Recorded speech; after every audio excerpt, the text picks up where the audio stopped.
हाल भइल बा, घरवा में रहल हमर काल भइल बा। तोरे फेरा में बुरा हाल भइल बा, घरवा में रहल हमर काल भइल बा। पूजावा ते छोड़ी कहाँ चल गइले, हम सोचले ना रहनी बदल गइले।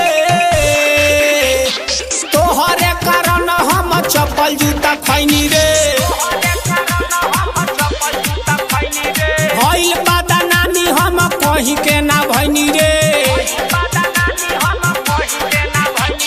तोहरे कारण हम चप्पल जूता खैनी रे, भइल बदनामी हम कहीं के ना भइनी रे।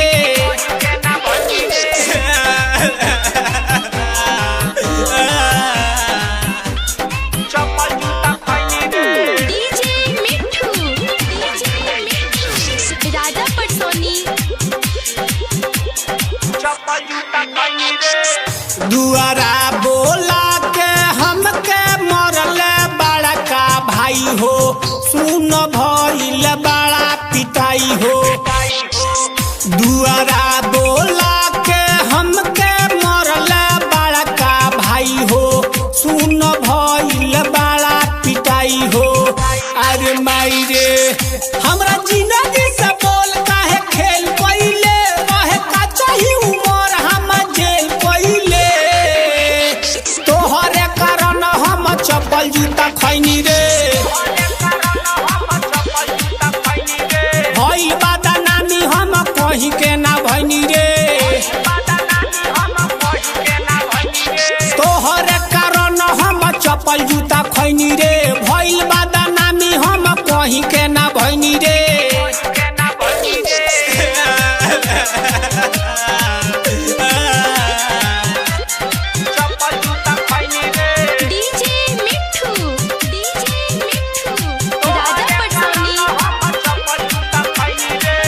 कोई हम प्यार के गलती बड़का भारी, देख रो झंटू बिहारी।